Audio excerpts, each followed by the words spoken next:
एक मिनट रुक जा, जान से जान दे यार ये।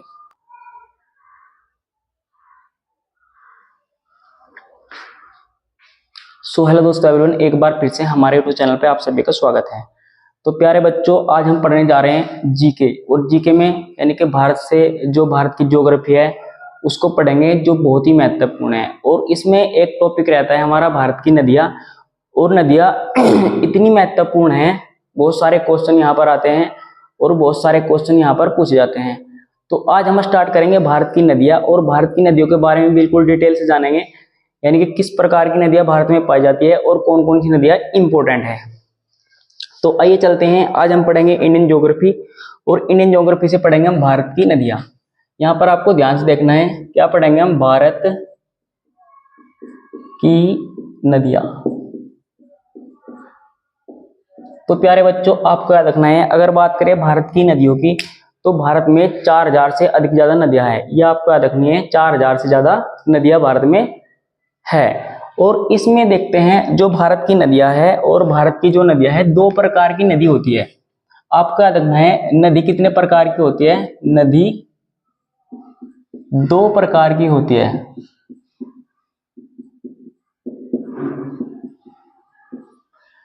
एक होती है हमारी, आपको याद रखना है, अनुवर्ती नदी।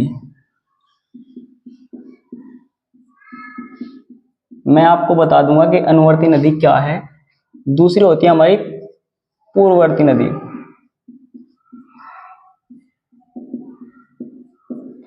तो प्यारे बच्चों, बिल्कुल आराम समझेंगे अनुवर्ती नदी क्या होती है और पूर्ववर्ती नदी क्या होती है।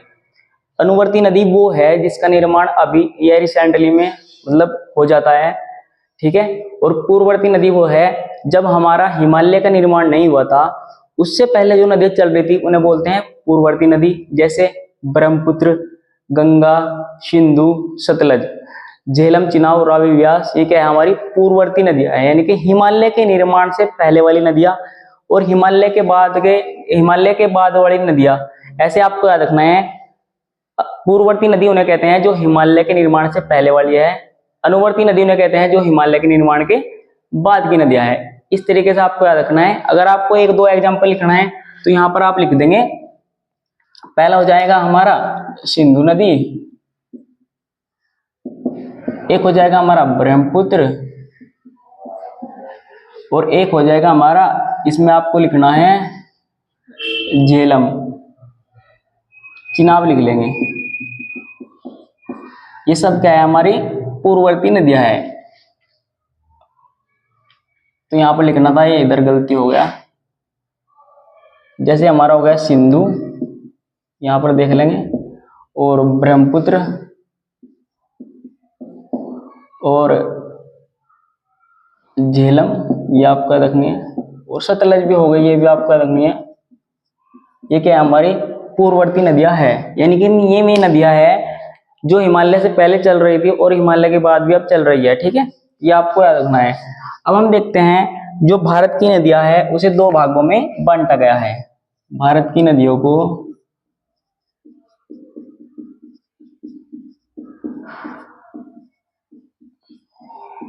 दो भागों में, कौन कौन से हैं आपको याद रखना है। एक तो आप याद रखेंगे हिमालय की नदियां, याद रखना है हिमालय की नदियां। दूसरी हो गई हमारी प्रायद्वीप भारत की नदियां। अच्छा, कुछ बच्चों को तो अभी ऐसा लग रहा होगा कि प्रायद्वीप भारत क्या होता है और ये कहां से आ गया, ठीक है। आपको याद रखना है, जो हिमालय की नदियां वो यानी कि भारत के बीच में जो कर्क रेखा जा रही है उससे ऊपर हिमालय, उससे नीचे प्रायद्वीप भारत है हमारा, ये आपको याद रखनी है। और जो भारत की नदियां है अरब सागर, बंगाल खाड़ी में गिरती है, ये भी आपको याद रखना है। और इसमें जो हिमालय की नदियां है, खासकर जो हिमालय की नदियां है कहां से निकल रही है आपको याद रखना है, चीन से। और चीन से खासकर हिमालय की नदियां निकल रही है। और जो प्रायद्वीप भारत की नदियां है वो नदियां सिर्फ वर्षा पर निर्भर रहती है। जो हिमालय की नदियां वो ग्लेशियर यानी कि पहाड़ों से जो पानी आता है वो परमानेंट चलता रहता है। और जो प्रायद्वीप भारत की नदियां है वो सूखी पड़ जाती है और वर्षा पर डिपेंड रहती है, यानी कि वर्षा जब बारिश होगी तब ये नदी चलेगी, ये नथा वो सूखी रहती है। तो इसमें देखेंगे हम, जैसे हम याद रखेंगे, इधर ये हमारा क्या हो गया, छोटा सा ये हो गया हमारा भारत, ठीक है। इस तरीके से मैं आपको बता दूंगा अभी।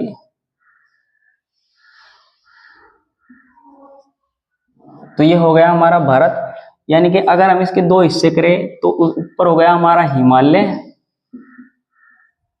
तो इसे बोलते हैं हिमालय की नदियां, और नीचे हो गया हमारा प्रायद्वीप भारत। ये आपको याद रखना है, प्रायद्वीप भारत ये है। यानी कि जब भारत टूटकर अफ्रीका महाद्वीप से आया था तो ये था हमारा गोंडवाना लैंड का हिस्सा से बोला जाता है। कहीं कहीं प्रायद्वीप भारत ना देकर वो क्या देगा, गोंडवाना लैंड। आपको याद रखना है, प्रायद्वीप भारत क्या बोला जाता है, गोंडवाना लैंड बोला जाता है। और जो हिमालय का भाग है इसे बोला जाता है अंगारा लैंड। ये आपको याद रखना है, ठीक है। कभी कभी हिमालय ना देकर अंगारा लैंड दे देगा, और कभी कभी प्रायद्वीप भारत न देकर क्या देगा, गोंडवाना लैंड दे देगा। यानी कि ये किसका हिस्सा है, जो प्रायद्वीप भारत है, जो दक्षिणी भाग है वो किसका हिस्सा है, गोंडवाना लैंड का हिस्सा है। ये आपको याद रखना है। अब हम अगर बात करें हिमालय की नदियों में, तो हिमालय की नदियों में सबसे इंपॉर्टेंट हमारी रहेगी सिंधु नदी। क्या रहेगी, सिंधु नदी सबसे इंपॉर्टेंट रहेगी। दूसरी हमारी रहेगी इसमें अगर बात करें सतलज नदी, और तीसरी रहेगी हमारी ब्रह्मपुत्र। और ये नदियां हम देखेंगे बहुत ही इंपॉर्टेंट है। और एक रहेगी हमारी गंगा नदी, जो भारत की सबसे बड़ी नदी है और भारत की राष्ट्रीय नदी है। कौन सी है, गंगा नदी, ये हम देखेंगे। तो प्यारे बच्चों, अब हम पढ़ेंगे सिंधु नदी। सिंधु नदी के बारे में जानेंगे कि सिंधु नदी कहाँ से निकल रही है और सिंधु नदी का विस्तार किस प्रकार से है। तो आइए चलते हैं, मैं इसको साफ कर रहा हूं, अगर आपको नोट करना है तो नोट कर सकते हैं।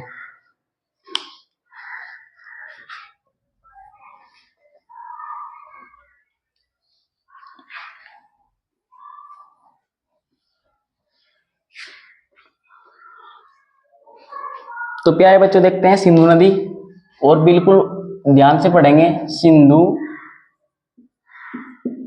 नदी, ठीक है। अगर बात करें सिंधु नदी के निर्माण की, मैं लिखता चलूंगा यहां पर। जैसे हम बात करते हैं सिंधु नदी के निर्माण की,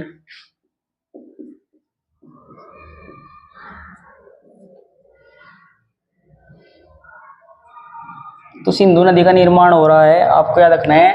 देश की बात करें तो देश है चीन। क्या याद रखना है, चीन देश से सिंधु नदी का निर्माण हो रहा है। और जगह है एक वहां पर ग्लेशियर है, चेमा यूंग डूंग ग्लेशियर, ये भी आपको याद रखना है। चेमा यूंग डूंग ग्लेशियर है। और बात करें झील की तो मानसरोवर झील है, मानसरोवर झील है, ये आपको याद रखना है। कहीं से भी प्रश्न पूछ लेता है। जैसे अगर बात करें सिंधु नदी का निर्माण की चीन देश से हो रहा है, और ग्लेशियर कौन सा है, चेमायुंगडुंग ग्लेशियर है, और मानसरोवर झील के पास से सिंधु नदी निकलती है। और बात करें सिंधु नदी कितने देश में बह रही है, तो सिंधु नदी का निर्माण अगर बात करें देश की तो 3 देश है। कौन कौन से, भारत, अगर क्रम अनुसार बात करें तो पहला हो जाएगा चीन, चीन की राजधानी याद रखेंगे बीजिंग। दूसरा हो जाएगा भारत, और तीसरा हो जाएगा पाकिस्तान। पाकिस्तान, ये आपको याद रखने हैं, बहुत ही इंपॉर्टेंट है। कभी कभी प्रश्न पूछ लेता है कि सिंधु नदी कितने देशों में बह रही है, तो सिंधु नदी 3 देश में बह रही है। कौन कौन से, भारत, चीन हो गया, और भारत और पाकिस्तान, ये आपको याद रखना है, बहुत ही इंपॉर्टेंट है। अब हम देखते हैं जो सिंधु नदी है, सिंधु नदी अगर मैप के द्वारा देखें, जैसे कि मानने की बात है चीन है, और चीन यहाँ पर तिब्बत का पठार है, और ऐसे मतलब जैसे कि हम अभी यहाँ से चलो मैप बनाते हैं।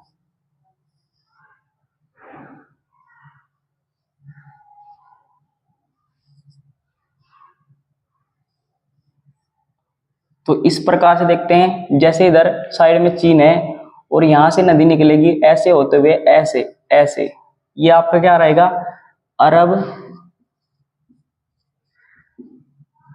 सागर और इधर है बंगाल की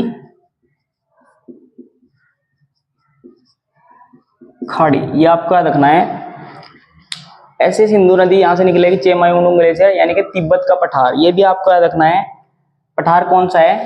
तिब्बत का, बहुत ही इंपॉर्टेंट है तिब्बत का पठार। और आपको याद रखना है पठार उसे कहते हैं जिसके चारों ओर पानी होता है। और आपको ध्यान रखना है जितनी भी नदी यानी कि एशिया की सबसे ज्यादा नदी कहां से निकल रही है? चीन से निकल रही है, तिब्बत के पठार से निकल रही है, ये आपको याद रखना है।